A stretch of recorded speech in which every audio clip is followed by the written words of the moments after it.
Today's episode of RBR is sponsored by Stereo. Download the app and follow me for my podcast. That was pretty cool, right? Wait for it in the rest of the review. So guys, welcome back to RBR. I'm your host Raz, and in true Porsche fashion, the Taycan family is growing. It's growing in different body shapes. It's growing in all the variants. And soon, there's going to be enough of them that we are going to be spending even more hours on the configurators, trying to figure out which car is the right one for us. Luckily today, we're only going to focus on two, and they're both the entry-level variants of the Taycan family. First, the one that came first, the 4S, and secondly, a newly introduced version of the Taycan that stands as the base model, which is just called Taycan. This is a rear-wheel drive only version, and it's going to be quite interesting now to compare both of these and then go for a proper driving review and decide which is the best entry-level Taycan model.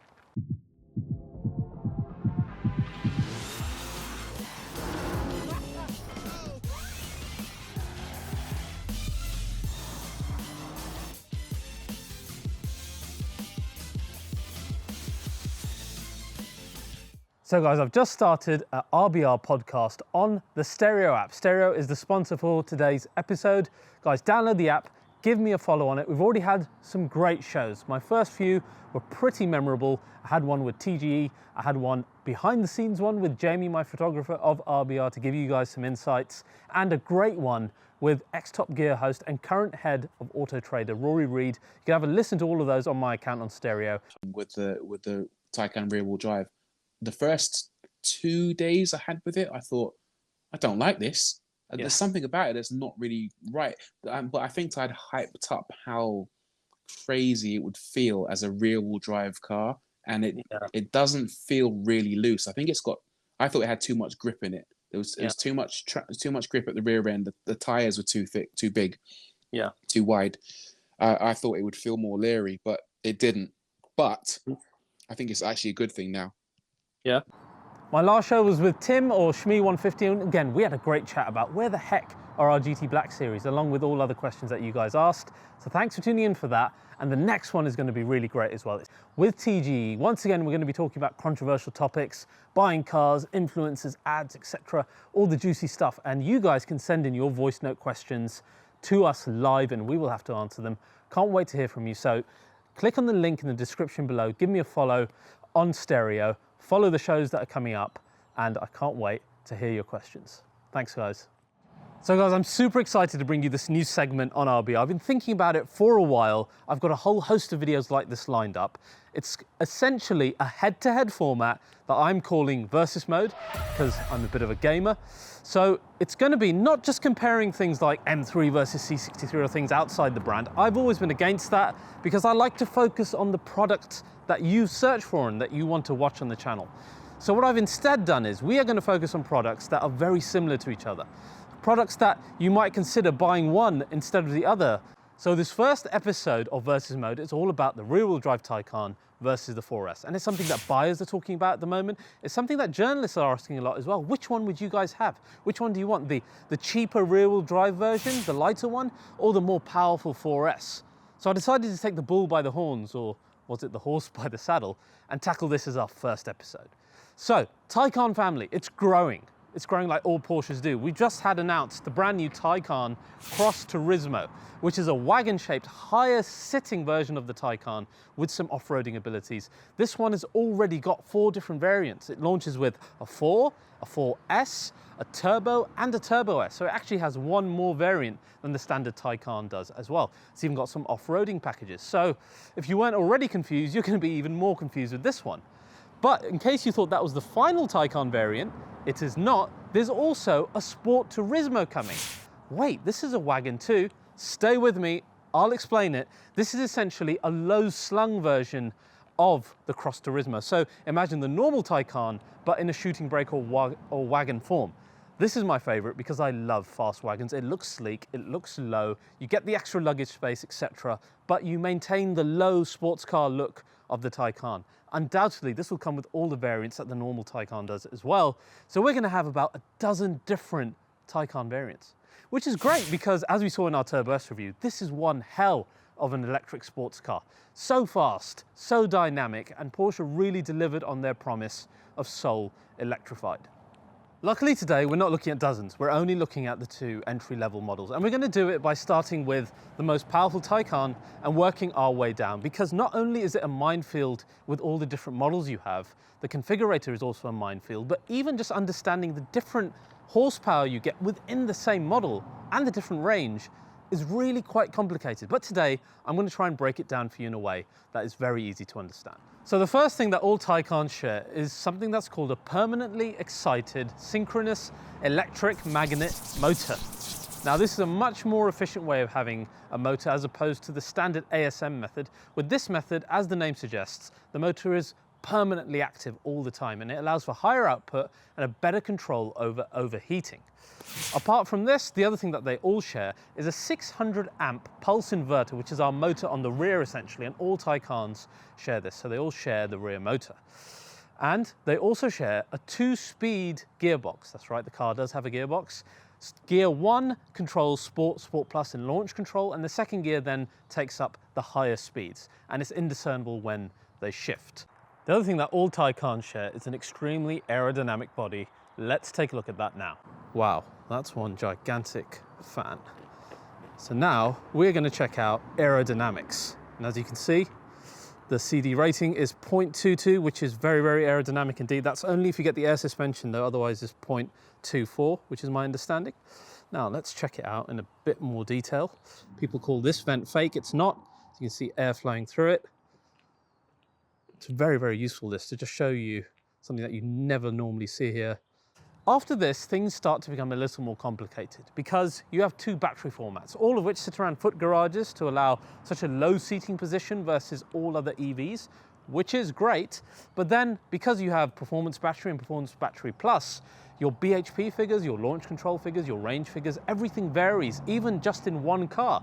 So as I said, it all becomes a bit of a minefield for the customer.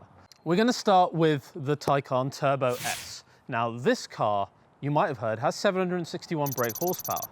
But does it really? Because the actual figure you get on the road is 635. The 761 refers to the overboost power only available when you're doing a launch control. And that 635 brake horsepower is actually the exact same power that you get from the standard turbo. And now with the turbo, you get 680 brake horsepower on the overboost launch control, but the exact same 635 on the road daily, which a lot of people might not realize and just immediately go for the Turbo S. Then the range figures differ as well. On the Turbo S, you get 250 miles WLTP, and on the Turbo, you get 280. So you've got all these varying figures that are just between essentially what is the same car. And of course, as we saw in my video, the car rockets itself to 60 in 2.6 seconds, which is insane in the Turbo S. Then we come to the 4S. So while this maintains a 600 amp on the rear, it actually has a different motor on the front. You can't just uprate a 4S to be a turbo. Instead, you've got a 300 amp motor on the front of the 4S. So the car is actually 165 kg lighter than the turbo variants. That is until you add the Performance Battery Plus, which you absolutely must add because it gives you better range, it gives you more performance, and undoubtedly more resale value. Once you add that, the difference is much less. Now, in terms of power, the standard car gives you 429 brake horsepower on the road and then 530 brake horsepower on overboost. If you get the Performance Battery Plus, you'll get 490 brake horsepower and 571 on the overboost. 0 to 60 is 3.8 seconds, which is very impressive. And without the bigger battery, you get 250 miles. And with the bigger battery, again, it's 280, just like the turbo. Now the rear wheel drive, standard Taycan. No front amp at all, which makes it 90 kg lighter than even the 4S.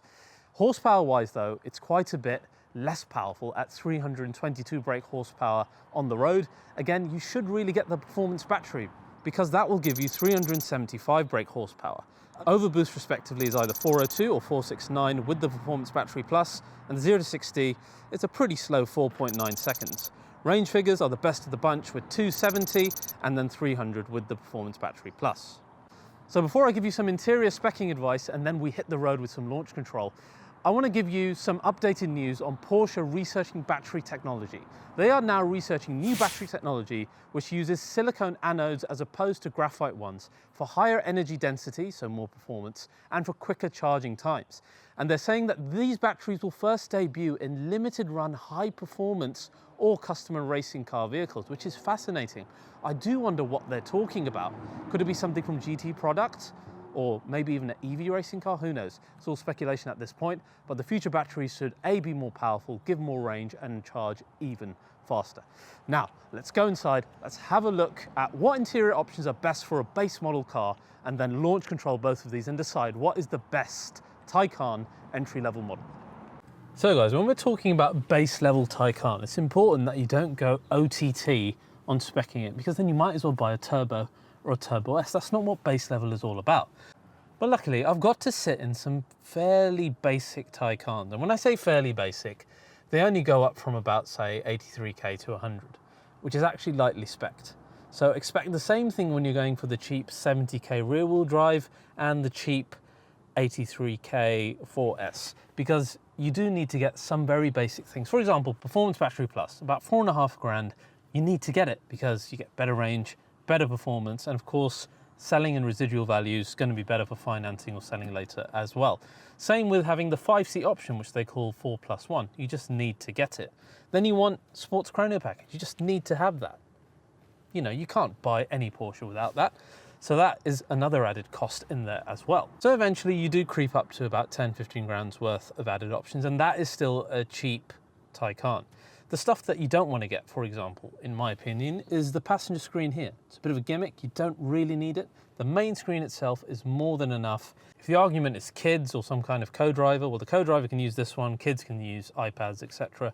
I don't think you need to spend 700 odd quid on that. Then you have trim level. So you can either go for the completely black plastic version, which is actually okay. I think it's absolutely fine for an entry-level car. Similarly, you can go for the standard interior without the leather option that you have here, which I saw as well. And again, the car looks identical to this one, essentially. So you're not going to be shortchanged by going with the base model, which is really nice. I personally would definitely go for stuff like ambient lighting because it adds a little ambiance at night to this interior. And there are some cheap options like race text that you can get on the steering wheel, which looks lovely. And then a few other little interior touches that you might want to spend on that only cost a few hundred here or there to individualize the car for yourself.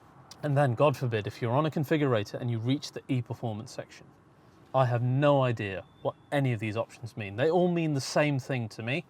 You need to speak to your Porsche salesman and get a proper understanding of what those are. I did get one from mine, and I've since forgotten what all of these mean. Now, one thing I wanted to share with you is I did try charging the Taycan at home. I wasn't super successful because I didn't realize that a 3-pin charger, your average home plug-in slot, is the slowest way to charge an EV. So I was doing 50% of the Taycan over 2 days it took just to do 50% charge because the 3-pin is useless. You would at least need a more industrial plug that could handle, say, a dryer, and then you would get better charging times. So that educated me. It was easy to use the Porsche mobile charger. That was very, very well made. It talks to the car. I definitely recommend getting the touchscreen version as an option on the car. But yes, I did get some education as a typical petrol head using this car that no, you can't just use your standard systems. You need to upgrade your home if you want to adequately charge an EV overnight. I've done a longer review on the interior in the full Turbo S review, so if you want to see a few more details, check that one out. I didn't want to be too exhaustive in this. I just wanted to say, if you go for the base level interior, you're going to be okay. Save your money on that for base model cars. Now, let's go off, launch control both the rear wheel drive and the 4S, and see which one is the better daily driver. I love the sound it makes with the sport sound generator. Now, the first thing that concerns us with even the entry-level model is what does the launch start feel like? Now, as we said, with both battery options you have, the 0 to 60 is exactly the same on overboost. So let's see exactly what this is like on launch control. You ready?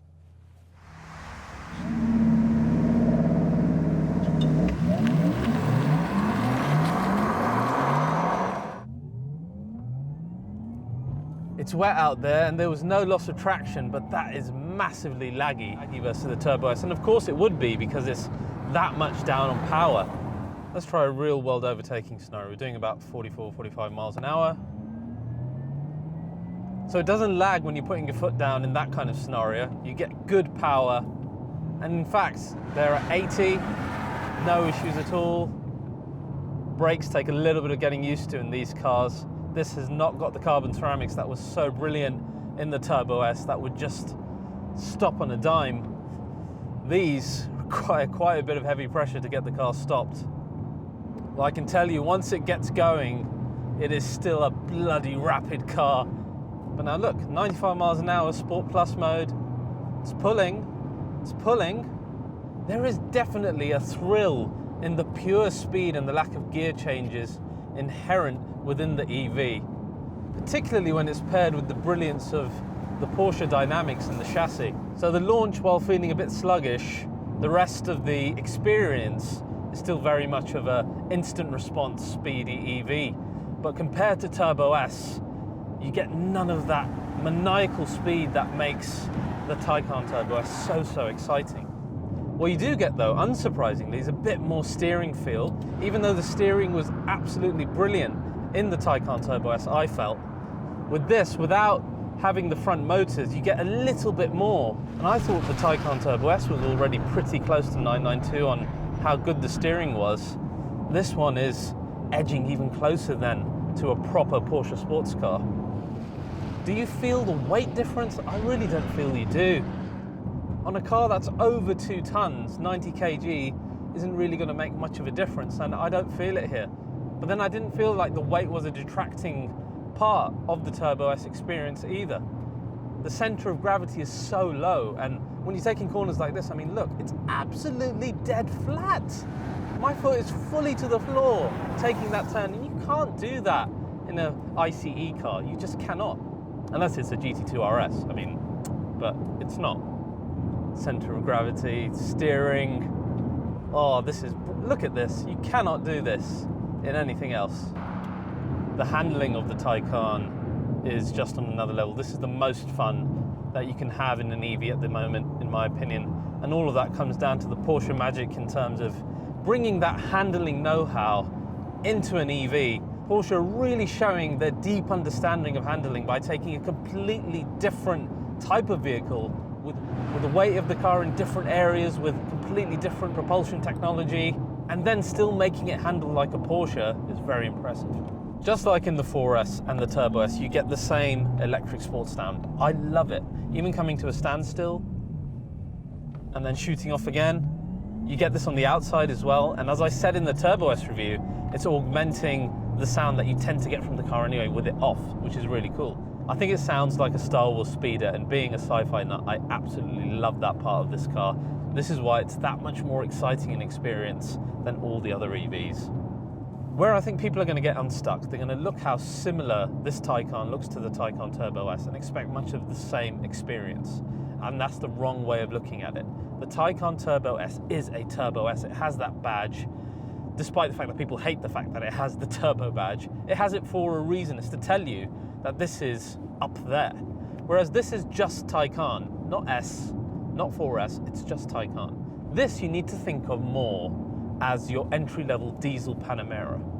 And in that sense, to still get a large amount of that experience that you get in Turbo S is really cool in an entry-level car that costs, before options, 70,000. So impressed with this Taycan. If you're looking for a daily car, it's a really good option from the EV space. And of course, that much more affordable than any of the others.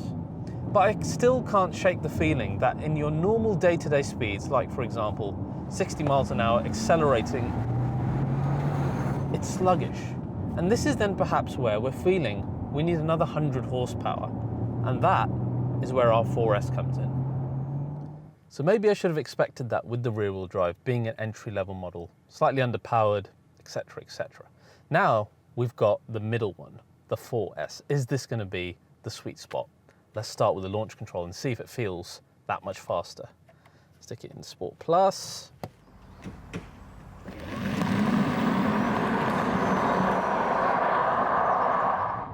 Yeah, that was definitely faster from the get-go, undoubtedly. Oh gosh, there's a lot of difference in power in this at every level. Again, it's like going from the diesel version to the first performance version of a vehicle. And the speed you get out of this is very much like that. I mean, this feels hardly any different to the Turbo S that we first tested on the channel. It just feels super, super quick. I mean, look, we're on the banking now, 90 miles per hour, put your foot down. It just keeps going and going and going.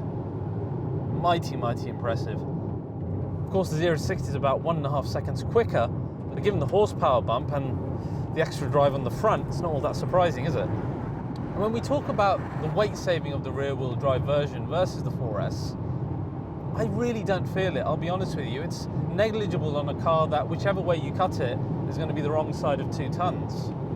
Whereas the extra power in the 4S makes up for that. You don't feel like you're lugging around the weight of the car. The handling is just incredible on the Taycan. And handling is the reason that I first fell in love with Porsche. Very much unlike when I fell in love with AMG, which was also the engines and the emotion and the design and the heritage. With Porsche, it's definitely been about the history, but undoubtedly it's the way the cars drive.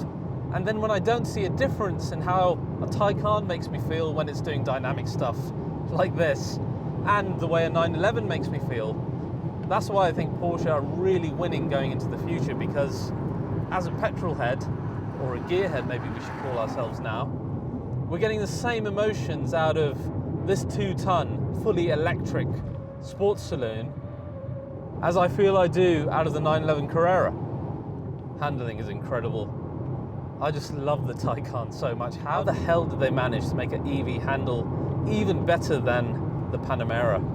I would never take a Panamera over a Taycan. I would not be surprised if that model line in its entirety is axed in the future. And actually now I can't wait for the Macan to be a fully electric Porsche, because it would be perfect. It would be that much cheaper than something like the Taycan, I would imagine. Lower center of gravity in a fast hatchback-like small SUV, that is going to be a very, very interesting car in the future. But sorry, getting carried away. This is a much, much more exciting car than the rear-wheel drive variant. The price difference between them, really, when you get options at it, I mean, this is a very low-spec model, but it's more than enough for what you need in a daily Taycan, in my opinion. I'm really surprised that all the journos and people waxing lyrical about the rear-wheel drive version, because believe me guys, it does feel slow. And I know it's very exciting to have a rear-wheel drive car and, oh, let's do skids and it broke a world record, etc. But, you know, real-world usage, you're not feeling that drop in weight in the rear-wheel drive. What you do feel is how much slower it is versus the 4S. I really, really want one of these. It's just the right price point, 80k-ish. You've got real-world range of about 200 miles, which is really decent. I mean, you could go from London to Cardiff and still have, you know, 50, 60 miles worth of range. For a car that otherwise looks, feels and drives like a Porsche, I feel the rear-wheel drive is just too underpowered, despite the fact that, of course, it is an entry-level model. The 4S, being just a little bit more expensive, even in its base form, is the one to have, in my opinion. It is massively fast, it is so fun, never ever does it feel underpowered. You do not feel the extra weight, in my estimation. It really is the Taycan to have, and I really want one of these now. I want a Taycan 4S. So guys, if you're looking for a daily Taycan as an entry-level model, the one to go for, in my opinion, if you can stretch to it, is the 4S. A little bit more expensive. In the real world, in my opinion, very close to the Turbo S in terms of speed. Regardless of whether it's entry-level or not, this is my favorite Taycan. So guys, I hope you've enjoyed this episode of RBR. If you have, please do like, subscribe and share this video, and I'll see you next time. Today's episode of RBR is sponsored by Stereo. Download the app and follow me for my podcast.